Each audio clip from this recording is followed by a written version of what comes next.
meu peito e começar a apertar meu coração. E eu comecei a chorar, como há muito tempo eu não sabia o que era. Aquele homem mau molhou o chão de lágrimas. Minha camisa ficou molhada. E tinha hora que eu parava e eu pensava, eu malandro do Rio de Janeiro, pagando um amigo no Rio Grande do Sul. Deve estar todo mundo me olhando. E eu disfarçava e olhava para o lado assim, não tinha ninguém me olhando, todos glorificando a Deus. O jovem que tinha me levado devia estar pensando, esse aí já está no anzol, não precisa nem esquecer nada a ver com ele. Naquele dia eu tive uma experiência com o Senhor. Aleluia! Voltei para o Rio de Janeiro, fiquei preso 9 meses. Quando eu dava testemunho, antigamente eu dava testemunho, e eu fiquei 70 dias preso e aguardando o julgamento. Minha primeira alma para Jesus eu ganhei dentro do xadrez. O Osvaldo estava sendo acusado de assalto, e ele entregou a vida para Jesus no xadrez. E para a glória do Senhor, nesses 9 meses, todos que ficaram presos comigo entregaram a vida a Jesus. Não por causa de mim, mas por causa do Senhor. Eu acordava de manhã e eu orava, eu lembro que eu orava assim, Senhor, eu quero falar de Ti para alguém hoje, mas eu não posso sair daqui. Mas o Senhor pode enviar alguém. Eu pegava minha cadeirinha e botava ali naquele cantinho, e ficava ali sentado lendo a Bíblia, e chegava alguém e falava, Gabriel, é verdade que tu é crente agora? Eu falei, é verdade, sou servo do Senhor. Como isso aconteceu? Eu falava, senta aí que eu vou te contar. E todo dia eu falava de Jesus pelo menos para um. E nesses 70 dias eu saí e comecei a fazer obra de Deus, pregando o Evangelho. E quando eu dava testemunho eu falava assim, e aí veio o meu julgamento e eu fui à igreja falar, absolvido. Eu falei, não, condenado. Fui condenado. Sabe por quê? Porque Deus perdoa pecado. Mas a obediência, ela traz recompensa, mas a desobediência traz consequência. Deus me perdoou do pecado, mas a consequência do meu ato, eu cumpri. 9 meses de cadeia. 9 meses. O Senhor preservou meu emprego, o Senhor me promoveu no xadrez, e hoje, para graça, para a glória do Senhor, eu vivo pregando o Evangelho. Hoje eu sou aposentado, e o Senhor me deu um salário para pregar. Eu sou assalariado pelo Senhor para pregar o Evangelho. Amém. Eu trabalho com dependência química, gosto de trabalhar com dependência química, eu brinco lá, né? Às vezes eu falo lá na igreja que cada um tem as ovelhas que merece. As minhas são só sequeladas, dependente químico, alcoólatra, são os que eu gosto de trabalhar, morador de rua, eu gosto deles. Eu gosto porque eu sei da onde o Senhor me tirou. Eu fui um dependente químico e um dia eu estava falando num centro de recuperação, que a Organização Mundial de Saúde diz que a dependência química ela é crônica, ela é incurável, ela é progressiva e ela é mortal, ela é fatal. E um dia eu estava falando que eu sou como vocês, um dependente químico em recuperação, e o Espírito Santo do Senhor falou, não, você não é mais um dependente químico, agora você é um dependente de mim. Aleluia. Se você largar sua dependência de mim, você volta a ser um dependente. Aleluia. Eu escolhi o Senhor. Eu fui pregar numa igreja no culto de juventude, pastor Elcio. Meu grande amigo, tinha muitos anos que eu não via. Eu lembro um dia nós indo do HCPM, o senhor está com gota. Eu lembro. Mas Deus é bom, né, pastor? E eu fui pregar num culto de juventude e eu falei assim no culto, eu falei, eu gosto muito de vinho. E a esposa do pastor estava assim na primeira fileira, ela olhou na minha cara e falou assim, falei, de cerveja eu também gosto demais. E a carinha dela era, como é que eu tomo o microfone desse cara? Falei, mas eu não bebo. Eu não parei de beber porque eu não gosto. Eu parei de beber porque eu escolhi Jesus Cristo. Amém. Eu não parei de usar cocaína porque o efeito é ruim. Aleluia. Eu parei de usar cocaína porque eu escolhi Jesus Cristo. Glória a Deus. Sabe? Eu outro dia no culto eu falei, tem uma coisa que eu gosto muito. E as pessoas ficaram olhando, eu falei, cocaína. E uma irmã veio assim. Falei, acho que eu descobri outra aqui dentro. Eu não parei de usar porque eu não gosto do efeito. Eu parei de usar porque eu escolhi Jesus Cristo. Glória a Deus. Sabe, a gente espiritualiza coisas que são naturais. A Bíblia diz que não viria tentação que não fosse humana. Nossas vontades, o nosso maior inimigo, a gente olha para ele todo dia quando escova o dente. Ele está do outro lado do espelho falando para você, hoje eu vou te derrubar. São nossas vontades, nossos desejos, nossas paixões. É isso que nos derruba. É as nossas razões. Sabe por que eu saio da igreja? Eu saio porque eu estava na minha razão e o irmão falou uma coisa e ele estava errado e eu E a minha razão me leva para o mundo. Jesus não tinha razão para subir naquela cruz. Ele subiu por nós. Amém. Então nós podemos também abrir mão da nossa razão por Jesus Cristo. Glória a Para Deus. servir a Ele, Amém, Jesus. para honrar Ele, para glorificar Ele. Glória a Jesus. Eu digo não para o pecado. Não é porque o pecado é ruim. Porque tentação é coisa boa. Por isso que é tentação. A gente diz não, porque a gente diz sim para Jesus. Aleluia. Sabe? Quando a pessoa te dá o troco errado e você precisa estar com a tua despensa vazia, a tentação é grande. De falar, olha, o Senhor me abençoou. Não, é furto, é roubo, é pecado. A gente diz não para o pecado, porque a gente quer honrar o Senhor. Amém. Tem um provérbio que diz, ser sábio, filho meu, e alegra o meu coração. O meu alvo todo dia é alegrar o coração do Senhor. Aleluia. Todo dia o meu alvo é alegrar o coração do Senhor. Nesse versículo, aí o tema, e eu não vou ficar nele, mas eu não podia deixar de lê-lo. Versículo 9 do capítulo 45 do livro de Isaías, que está aí na tela, e diz, ai daquele que contente com o seu Criador, e não passa de um caco de barro entre outros cacos. Acaso dirá o barro ao que lhe dá forma, que fazes, ou a tua obra não tem alça? Podemos nós determinar o que o Senhor vai fazer na nossa vida? Eu tinha um plano, eu tinha um projeto também. O meu plano era me aposentar e viver um ano em cada estado desse país. Eu sou aposentado e tenho um salário, e eu não tenho filhos naturais, assim, o Senhor não quis. Na última gravidez da minha esposa, sofremos muito com a perda, e nunca mais engravidou. Tenho muitos filhos na fé, muitos filhos no coração. Dia dos Pais, recebo tantas ligações que muitas das vezes me emocionam.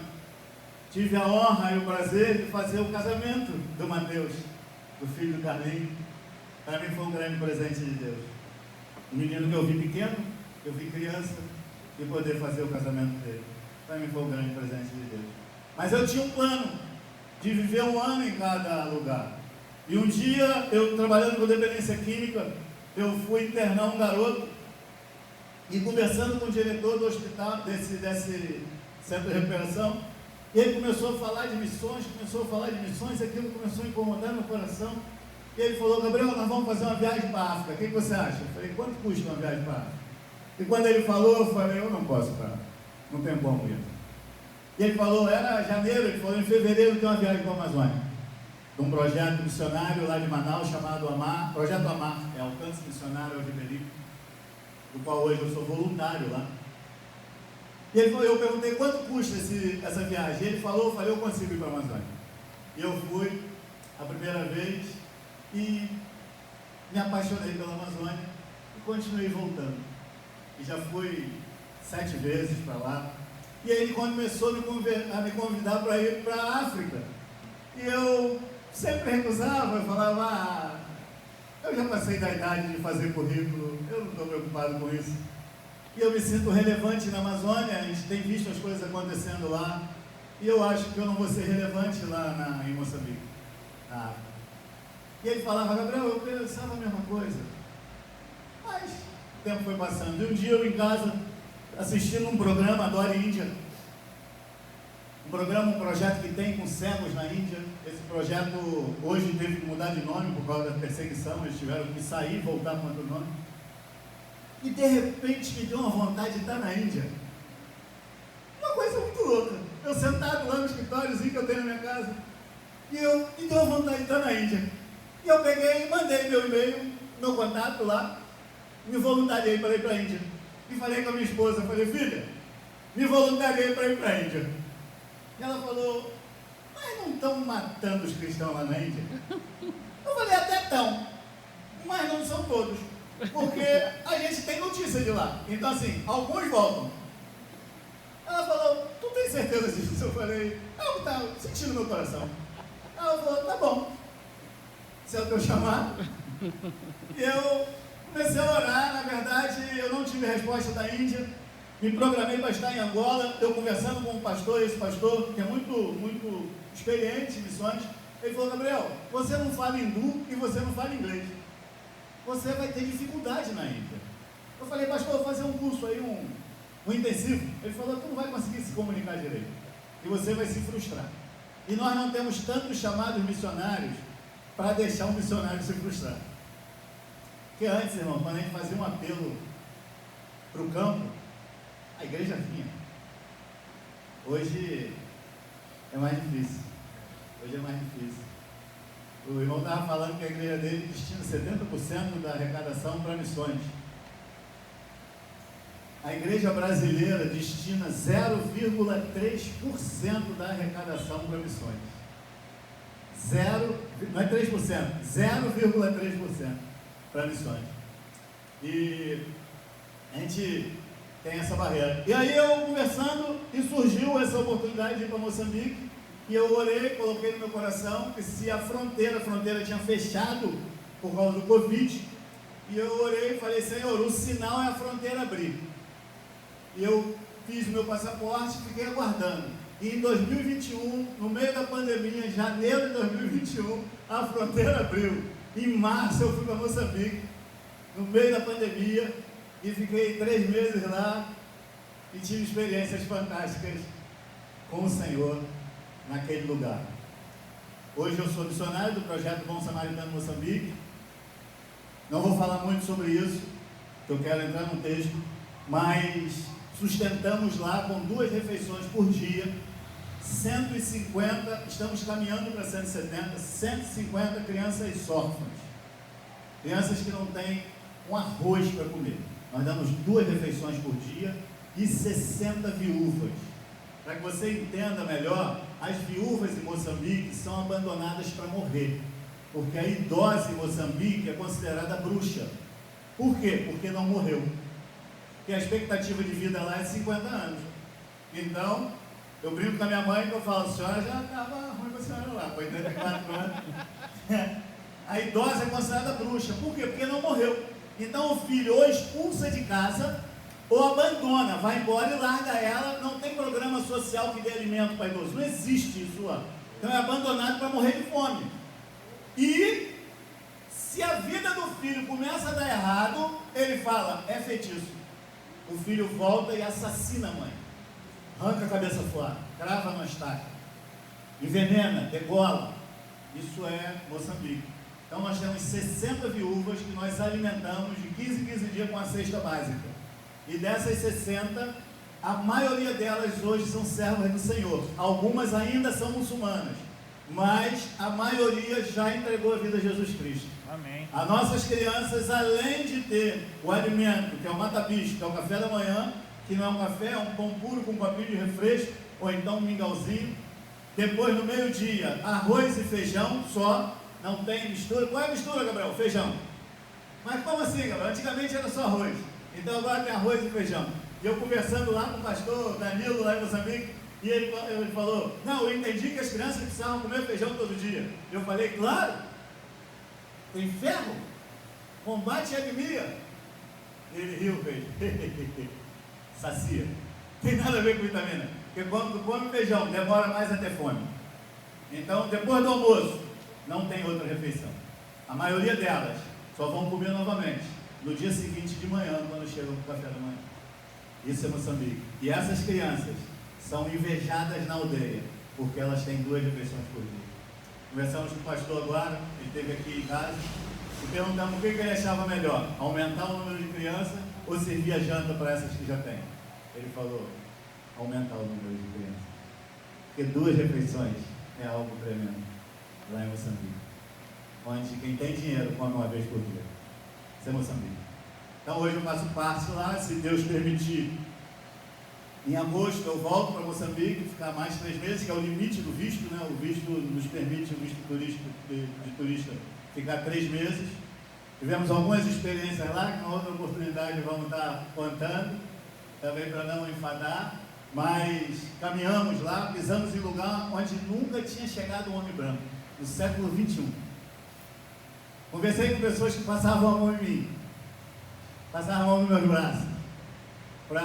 porque dizem que anima muito, porque nunca tinham visto um branco de perto, um muzungo, e aí me chamavam de muzungo de panda, homem branco careca. Sabe, irmãos, eu estava lá em Moçambique e uma irmã me ligou e falou assim: pastor, a moça que falou tanta gente precisando no Brasil e o pastor vai para Moçambique. Eu falei: fala de Jesus para ela. De repente ela se converte. Eu falei: não, ela é da igreja. Eu falei: então, fala de Jesus para ela. De repente ela se converte. Mas sabe por quê? Porque se Jesus mostrou pessoas precisando no Brasil para ela, é para ela fazer alguma coisa. Porque para mim mostrou na África, por isso que eu estou aqui. Sabe, nós temos uma mania de terceirizar chamado de Deus. Um dia um jovem falou para mim: pastor, eu nem era pastor, era de jovem, e ele falou: Gabriel, eu vou sair da igreja, vou sair dessa igreja. Eu falei: bem, vai, tá bom. Vai sair? Eu falei: mas por quê? Ele falou: eu ouvi umas coisas erradas aqui, eu vou sair. Eu falei: tá bom, então você me diz o que tu viu de errado. De repente nós estamos errados mesmo e precisamos mudar. É que algumas pessoas saíram da igreja e ninguém foi visitar. Eu falei: entendi. E dessas pessoas que você identificou, que saíram da igreja e não receberam visita, qual delas você visitou? Ele falou: eu? Nenhuma. Eu falei: então quem é que tem que visitar? Não, porque eu falei: vou me facilitar para você. Escolhe uma que eu vou contigo. Ele: não, mas é que eu não tenho tempo. Eu falei: cara, eu vou falar uma coisa para você. Existem dois tipos de pessoas na igreja. Uma chega na igreja e identifica defeito com muita facilidade, e esse a gente já sabe até quem serve, porque nós sabemos quem é o acusador. Agora, existe um outro grupo de pessoas que são como Davi, que chega naquele campo de batalha, identifica um problema e fala: eu faço parte da solução. Davi não pediu que ninguém fosse no lugar dele, ele falou: não, eu faço parte da solução. Sabe, pastor, eu identifiquei que tem gente precisando de visita no hospital, eu posso ir. Sabe, pastor, eu identifiquei que tem uma irmãzinha que está acamada em casa e ninguém tem indo lá, eu posso ir. Sabe, pastor, eu identifiquei que tem um irmão que a casa dele não tem banheiro, eu posso levantar uma campanha para construir o banheiro dele. Isso é servo do Senhor. Sabe? E eu falei: cara, eu vou falar agora para você, eu não faço questão que você fique aqui na igreja. Eu faço questão que você sirva o Senhor. Escolha a igreja para onde você quiser ir, que eu vou lá e te apresento o líder lá, e vou falar bem de você. E congregue lá, mas não largue Jesus Cristo. Sabe, a gente às vezes fica muito demozinho. Eu não sou pastor sênior, eu sou evangelista. O meu jeito é esse. Sabe, às vezes a gente fica de muito mimimi. O cristão parece que virou um cristal. Qualquer coisinha quebra. Se a gente fizer como Jesus fez com Pedro, que talvez possamos já dizer que era diácono, porque já tinha vindo da grande comissão, já tinha expulsado o demônio, já tinha pregado o evangelho, e virou para Pedro e falou: Pedro, quando tu te converter, ajuda teus irmãos. Faz isso com o obreiro. Nunca mais bota o pé aqui. Para a gente corrigir um obreiro hoje, tem que ter um tato, não é não, pastor? Tem que ter um tato, irmão. Eu fui numa reunião de liderança, um pastor me convidou para dar uma palavra para a liderança.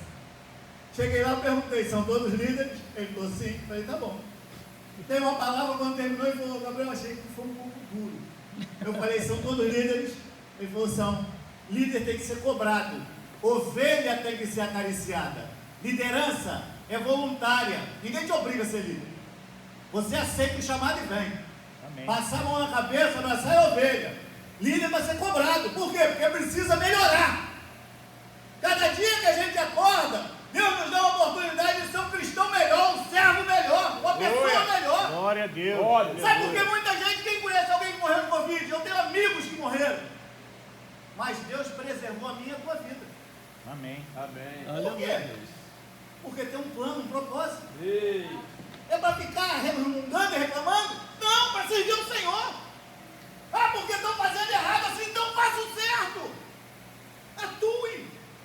Seja relevante na obra do Senhor. Amém. Pastor Lucinho pastor, o diabo se levantou. Ele falou, não é diabo não, irmão, não. É, pastor, o diabo se levantou lá contra a minha vida. Ele, não é diabo não, irmão. Mas como é que o senhor sabe que não é diabo? Não, porque a irmã nunca fez nada relevante que incomode o diabo. Tu acha que tu vir na igreja, assistir o culto e ir embora para casa, está incomodando o diabo? Incomoda o diabo. Você está intercedendo pela vida, está orando pelo culto, está visitando, está fazendo a obra do Senhor. A Bíblia diz, eu falo com o pastor Leandro, que eu estou me esforçando para ser um servo inútil, estou me esforçando, porque a Bíblia diz, se a gente fizer só o que Deus manda, nós somos um servo inútil. Eu estou me esforçando para ser um servo inútil. A gente tem muitas opiniões. Aqui não. Lá em Maricá. Aqui não temos esse problema. Aqui culto de oração enche. Aqui culto de estudo enche. O culto mais cheio nunca é o da Santa Ceia. Tem uma mística, né? Que não pode faltar o da Santa Ceia. O da oração, do ensino pode faltar. Aqui não. Isso acontece muito em Maricá. Que bênção. Josué 3, eu queria compartilhar esse texto com vocês. E eu vou tentar ser breve. Eu fui corrigido por um pastor, amigo meu, ele falou, Gabriel, quando você falar estou encerrando, encerra. Agora eu não falo mais, agora eu falo, estou caminhando para o final. A caminhada pode ser longa ou pode ser curta. Não é, pastor? Agora está aí. O pastor me corrigiu, falou, Gabriel, não faça isso. Quando tu fala, está encerrando, encerra. Eu falei, tá bom, não falo mais, estou encerrando. Mas vou procurar ser breve. Eu tenho outro compromisso agora à tarde, lá em Maricá, 4 horas da tarde, vou chegar um pouquinho depois disso. Josué capítulo 3, na minha versão diz assim, levantou-se, pois, Josué de madrugada, e tendo ele e todos os filhos de Israel partindo de Sitim, vieram até o Jordão e pousaram ali antes que passassem. Sucedeu ao fim de 3 dias que os oficiais passaram pelo meio do arraial e ordenaram ao povo, dizendo, quando vis a arca da aliança do Senhor, vosso Deus, em que os levitas sacerdotes a levam, partireis vós também do vosso lugar e a seguireis. Contudo, haja distância de cerca de 2.000 côvados, de 1.000 metros, entre vós e ela. Não vos chegueis a ela para que conheçais o caminho, não vos chegueis a ela, para que conheçais o caminho pelo qual haveis de ir, visto que por tal caminho nunca passastes antes. Disse Josué ao povo, santificai-vos, porque amanhã o Senhor fará maravilhas no meio de vós. Feche seus olhos, pode ficar sentado. Senhor Deus, em nome de Jesus Cristo, teus servos têm orado, têm colocado minha vida diante de Ti. Eu te peço tão simplesmente, Senhor, dá-me graça, sabedoria, para ministrar a Tua palavra para a Tua igreja, para os Teus filhos, para os Teus amigos, para os Teus servos. Deus, que eu seja como um cano velho, amassado, enferrujado, não importa, mas que a excelência venha da água e essa água flua do Teu trono. Em o nome de Jesus. Glória a Deus. Amém. Amém, Jesus. Então, diz o texto que Josué agora, o substituto de Moisés, todos sabem, os irmãos conhecem a história, são leitores da Bíblia, amém? Amém. Sabedor que na igreja brasileira, 30% da igreja já leu a Bíblia pelo menos uma vez. 30%. É para fazer?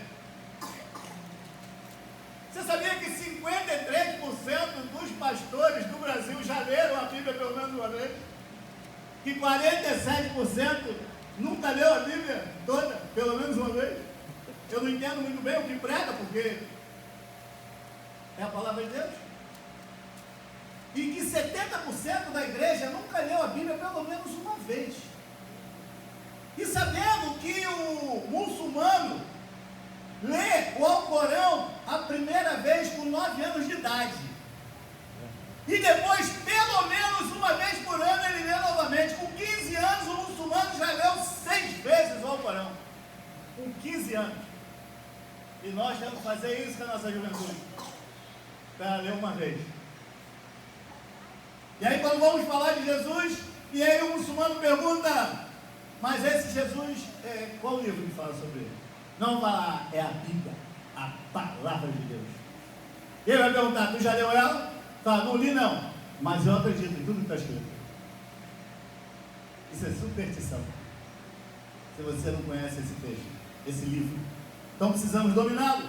Então diz a palavra do Senhor que Josué, o substituto de Moisés, agora de frente com o Rio Jordão, nessa proximidade do Rio Jordão, Moisés recebe Deus, escreve Deuteronômio já próximo do Rio Jordão, repassa todas as determinações, e agora Josué, que vai estar à frente, direcionado pelo Senhor, escolhido por Deus, e ele diz que o Senhor dá algumas determinações, e primeiro que a liderança tinha que ir à frente, e nós vamos falar disso ainda, porque eu quero falar disso, porque Deus me incomodou a falar por conta dessa nossa reunião de hoje.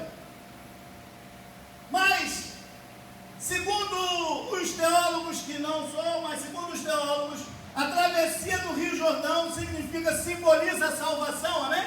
Amém. E a travessia do Mar Vermelho simboliza a conversão. Então, depois da conversão, vem deserto, vem luta, vem aperfeiçoamento. E aí, diante do Mar Vermelho, a palavra foi: porque comas a mim, diga o povo que marche. Mas diante do Rio Jordão, não, santifica-o. Por quê? Porque sem santidade ninguém verá Deus. Aleluia. Porque o lado de lá é Canaã, é terra prometida. Aleluia. Então esse simbolismo tem uma diferença. Então agora, diante dessa passagem, Josué transmite ao povo: olha, vocês precisam se santificar.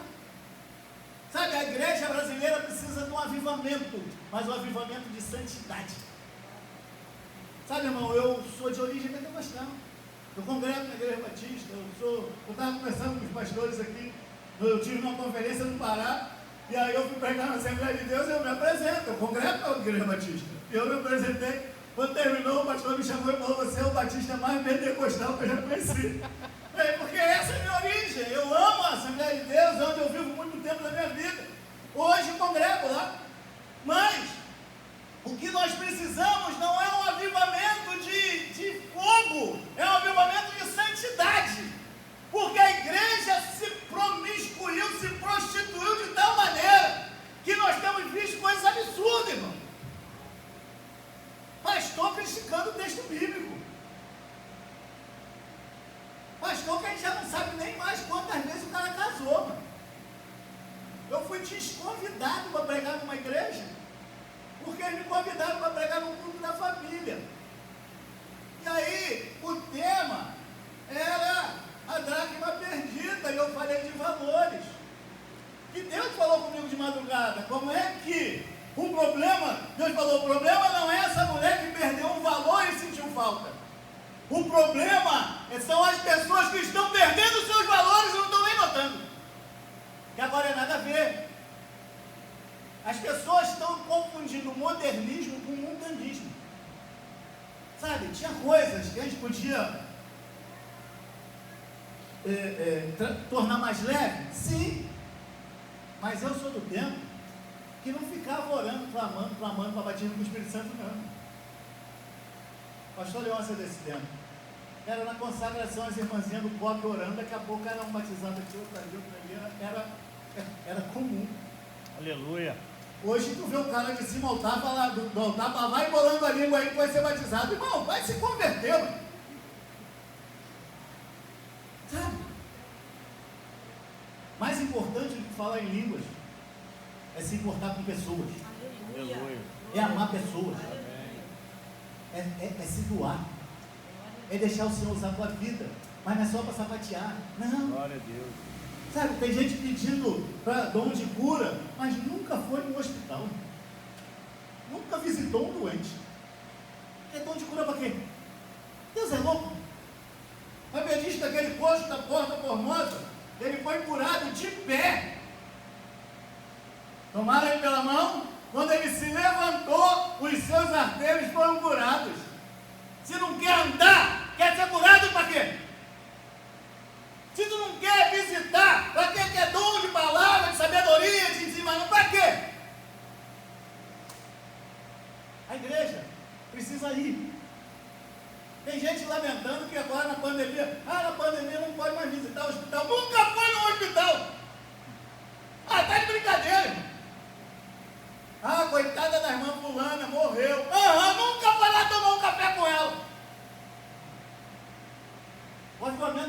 precisa é de amor por pessoas, é de se importar, irmão. Sabe? No meio da pandemia eu tinha um trabalho com morador de rua, e uma pessoa veio me questionar: pastor, você tem certeza que não vai morrer de Covid? Eu falei: eu? Não, eu tenho certeza que eu estou salvo. Se eu vou morrer de Covid, bala perdida, acidente de carro, não é comigo isso aí, rapaz. Sabe como é que é Covid lá? Era Covid lá em Moçambique? Eles riram. Covid chegou lá e pegou uma senha. Só que a senha dele é alta, porque lá tem AIDS, malária, cólera e fome. Quando o Covid chega, já morreu. Não consegue matar ninguém lá, porque a AIDS mata primeiro, a cólera mata. A cólera ela mata, a criança lá é subnutrida. Quando pega a cólera, dá diarreia, morre em 2 dias. Malária mata a criança em 2 dias lá. Diarreia e vômito, para quem não tem nutrição nenhuma. Então eu tinha certeza que ia voltar na África? Não! Eu tinha certeza que o evangelho ia ser pregado naquele lugar. Agora, tem um lugar que é seguro. No centro da vontade do Senhor. Amém. Glória a Deus. Sabe, eu na minha loucura gosto, pastor. Aí eu fico pensando, Deus olhando para baixo assim, olha e fala assim: esse cara só está gastando oxigênio. Está salvo. Vou levar. Eu na minha loucura, eu pensei. Aí olha e fala assim: rapaz, esse velhinho aí, 90 anos, ainda prega o evangelho. Vou dar mais um gás. Porque uma oração muda até o plano de Deus, irmão. Não é isso que diz? Não diz lá no livro de Jeremias? Isaías 38? Que Ezequias orou e Deus acrescentou 15 dias? Deus tinha dito que ele ia morrer. É útil? Vou prorrogar. Agora, irmão. Meu Deus. Ah, você é o quê? Sou evangélico. Nem tem esse chamado na Bíblia. Tem chamado para evangelista, tem chamado para pastor. Evangélico não tem, irmão. Cristão, semelhante a Cristo, pessoa de Cristo. Evangélico, se nós inventamos. Tem nada falando disso aí. Eu sou evangélico. Está com cara de evangélico. Diz a palavra então que agora Deus fala: a arca, a presença de Deus. Quando a presença de Deus passar, você, irmão, não vai na tua direção, não vai na tua força, não vai segundo a tua vontade, vai segundo a direção do Senhor. A arca representava a presença de Deus. A presença de Deus foi, vai. A presença de Deus mandou fazer, faça. Irmão, eu prego em qualquer lugar. Qualquer lugar. Um amigo, eu fui na Vila Vintém e levei ele. Aí fomos ali por trás de Camarão, ali por trás do Fiat, numa igreja, levei ele. Aí teve um aniversário ali nos apartamentos do Padre Miguel, ali perto da rua, aí levei ele. Ele falou: Gabriel, vamos fazer uma pergunta? Você não conhece ninguém em Copacabana, Barra da Tijuca, não? Eu só me leva para um lugar esquisito. Meu irmão, aonde me convida eu vou. Aonde me convida. Porque se a presença do Senhor vai. Aleluia. Agora um colega me chamou para pregar lá dentro da Metral uma vez. Falei: vou orar. Eu tinha uma guerra lá no passado. Eu falei: vou orar. Se for de Deus, eu vou. Aí fui orar. Aí eu falei: ei, tudo certo? Ele falou: tu vai armado? Eu falei: tá maluco? Eu vou pregar numa igreja, eu nem tenho arma mais. Aí ele falou: eu vou. Eu falei: Jesus, tu não tá nesse negócio não. Eu falei: ó, só quero uma coisa. Tu me pega, me deixa lá na porta da igreja. E depois me pega lá. Porque eu não quero atravessar caminhando, porque os caras podem achar que eu estou afrontando eles. Eu ainda era bem conhecido lá. Passou um dia e falou: só, vamos fazer o seguinte, a gente se encontra lá. Eu falei: acho que Jesus não está nesse negócio não. E não fui. Eu saio de casa para ter o que tem, entro, passo pela manutenção, fui pregar ali no morro que tem ali ali na abolição, ali perto da abolição. Entrei na rua errada ainda. Fui parar na Boca de Fumo. E aí quando eu estou chegando, eu olhei assim, já escurecendo, eu falei: ali é a boca. A gente conhece, né?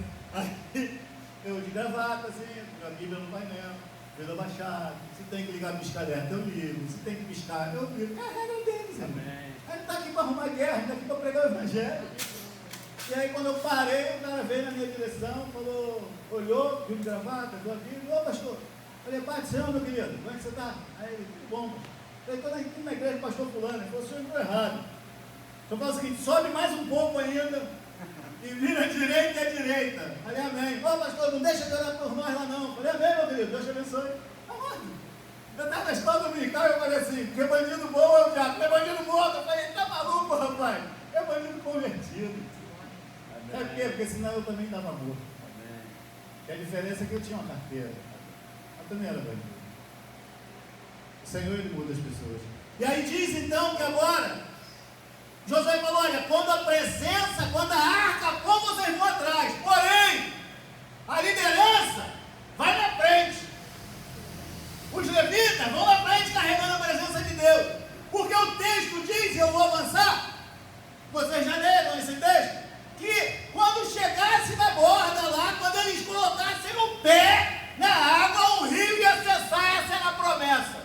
Só que quando eles chegaram lá, diz a palavra do Senhor, que o rio transbordava pelas ribanceiras, porque era época do gelo, então tinha muita água no rio. Talvez a situação na tua casa ficou tão feia que dá medo. Às vezes fica até com vergonha de falar com o pastor. Fala, vou nem chamar o pastor para lá em casa, porque meu marido afronta, meu filho bebe, bota funk para tocar. Sabe o que é isso? É o rio transbordando pela ribanceira. Mas diz a palavra do Senhor que a promessa é que quando ele colocasse o pé na água, o rio ia cessar. A liderança. Quem é responsável? O cabeça. Quem é o cabeça do teu lado? É você? Então mete o pé no rio. Quem que recebeu o chamado? Foi você? Mete o pé no rio. Quem que intercede pela tua casa e a tua família? É você? Bota o pé no rio. E a Bíblia diz que quando eles colocaram o pé no rio, a água cessou. Muito longe, em frente à cidade de Dan ou de Adão. É o que está escrito no texto. Mais de 30 quilômetros rio acima. Você entende isso? Tu entende que Deus mandou levantar a arca porque ele sabia que eles iam se molhar? Tu entende que a promessa era do povo passar pé enxuto, não da liderança.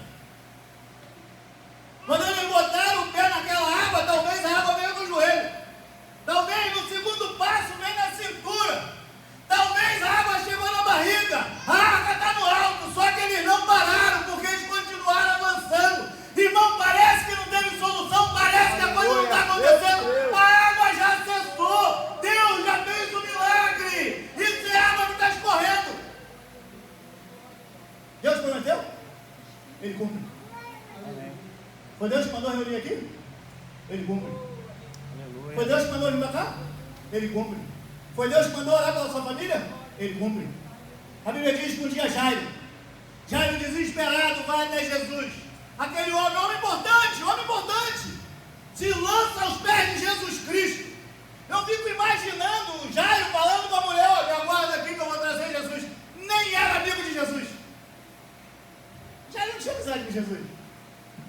Imagina, porque a mulher foi em casa com a criança. A criança estava em enfermidade de morte. E Jairo saiu, é o pai, é o marido, tem que dar uma solução. Aquele dia que tu sai para procurar um emprego, e tu fala, eu vou voltar para o emprego. A dispensa está vazia e tu não sabe nem aonde procurar.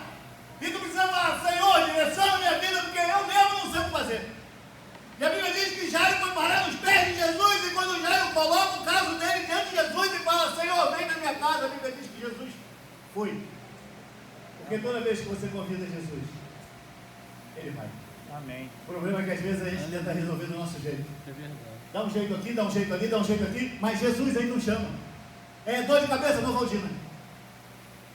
Estou com problema no estômago, omeprazol.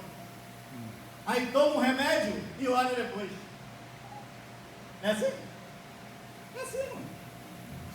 Está em casa, o filho passou mal. Primeiro pensamento, onde é a farmácia 24 horas? Jesus está ali. Jesus mudou? Jesus perdeu o poder? Ou será que somos nós? Será que nós que não...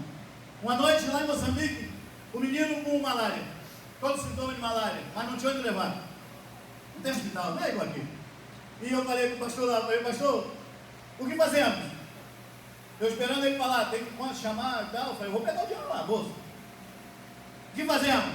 E ele me olhou com a cara mais lógica do mundo e falou, vamos orar. Aí eu, precisava ouvir isso. Oramos. Lá tinha culto na casa, devocional toda noite. Na noite seguinte, ele era um pregador da noite, não tinha. Aleluia. O problema é que às vezes esquecemos de convidar Jesus. E aí Lázaro vai e chama, Jairo vai, chama Jesus e Jesus o acompanha. No meio do caminho, vocês conhecem o texto, aparece a mulher do fluxo de sangue. Tocou, não tocou, curou, não curou, quem tocou aqui. Eu fico imaginando é Jairo. Porque Jesus está indo para a casa dele. E agora parou naquele bololô, olhou, e a filha dele está grave. Porque o nosso problema sempre é mais importante do que o problema do outro. Tu acha que Jairo estava preocupado com aquela mulher do fogo de sangue? Não é nem aí. Ele está pensando na filha dele. Ali atrás. Pudesse ele dar uma banda naquela mulher, eu estava correndo. Sai fora, tu não pode nem encostar nele, tu está sujo, tu é imunda. Tu é impura. O problema sério é o meu. Não é assim? O problema pior é o nosso. Por que tu não veio? Porque eu tinha um problema grave. Nós temos desculpa boa demais para tudo. E às vezes até justifica. O pastor às vezes até concorda. Eu só não sei se Jesus se justifica com ele. Porque aquela figueira que não tinha fruto, e Jesus pediu um fruto, não era época de fruto, era época de folha. Mas Jesus queria um fruto e não tinha. O que é que Jesus falou? Morra! Se não tem fruto, não serve para nada. Tinha aparência.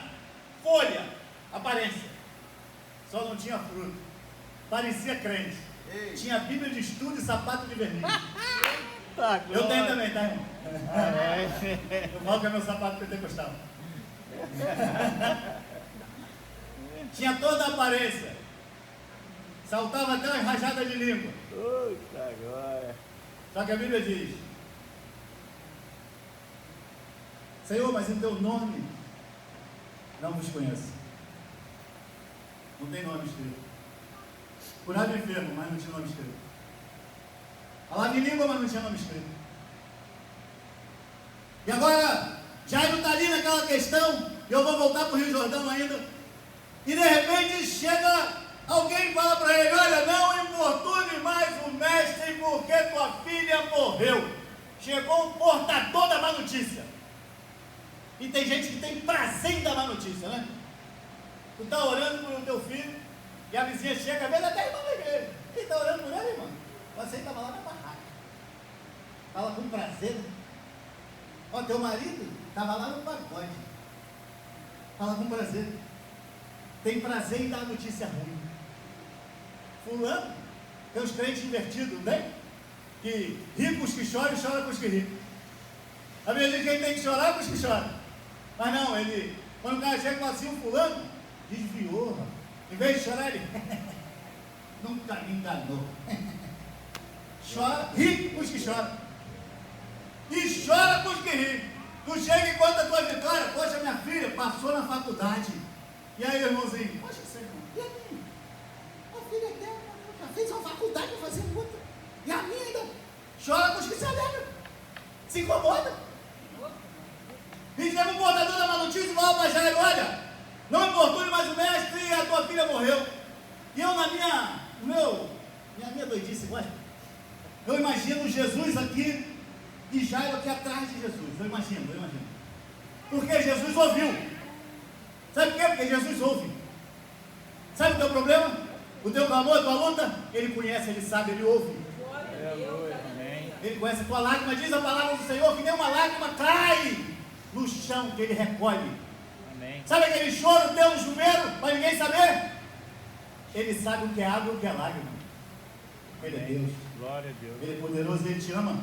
E diz a palavra então que agora aquela mulher, Jairo, quando recebe essa notícia, e Jesus ouve, e Jesus vira para trás e fala: olha, não temas, crê somente. Eu tenho uma palavra de Deus para você. Amém. Glória a Deus. Sabe como é que é o original essa palavra? Não comeces a temer. Continua crendo. Sabe o que Deus está falando? Sabe aquele primeiro dia que tu colocou diante dele a situação? Sabe aquele primeiro dia? Aquela fé, essa fé. A luta veio, a notícia ruim chegou, o vento soprou. Continua crendo, porque a resposta está chegando. Porque Jesus saiu para ir na tua casa e ele vai chegar. Glória! Eu recebo, em nome de Jesus. Sabe? Não desiste. Glória ao Senhor. Sabe por que tu precisa continuar crendo? Porque quando tu botou o pé no rio, a água parou. E a promessa era que se tu tirasse o pé do rio, a água voltava. Se molhou, passou noite claro, sofreu, se molhou. Quem vai passar seco é o teu filho.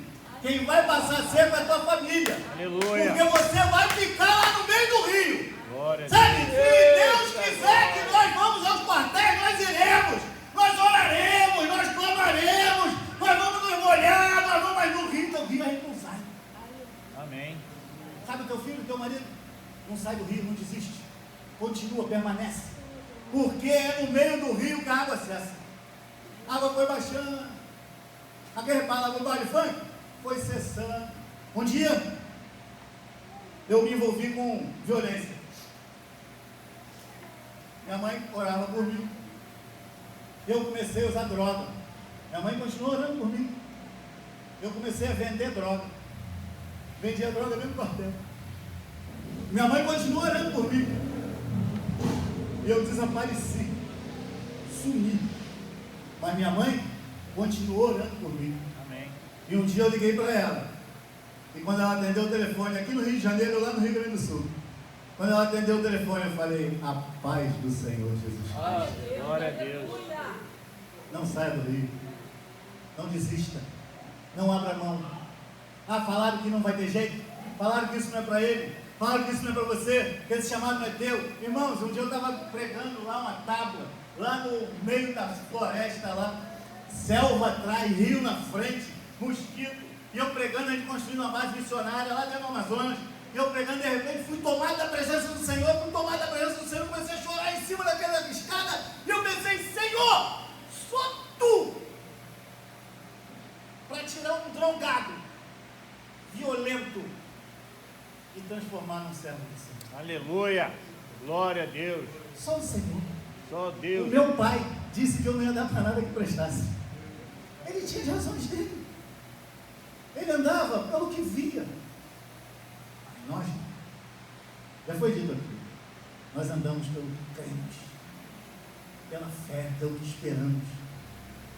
Sabe, aquelas pessoas que ficaram ali no meio daquele rio até que todos passassem. Todos passaram. Todos. Quando eles saíram do rio, a água voltou. Mas o lado de lá era Canaã. Sabe, irmão? Creia. Você não vai entrar sozinho. Tua família vai entrar contigo. Amém. Teu filho vai entrar. Tua cunhada, tua nora, vai entrar todo mundo. Mas você tem que crer nisso. Você tem que permanecer no meio desse rio. Continue orando. Continue intercedendo. Continue crendo. Irmãos, eu nunca imaginei ser um pastor na minha vida. Eu nunca imaginei ser... estar na igreja. Sabe? Hoje, quando eu saio, viajo por algum motivo, para algum lugar, eu vejo como que Deus é poderoso. Os irmãos que me conheceram, sabia que eu tinha problema. Usei muita droga, envolvi muita violência.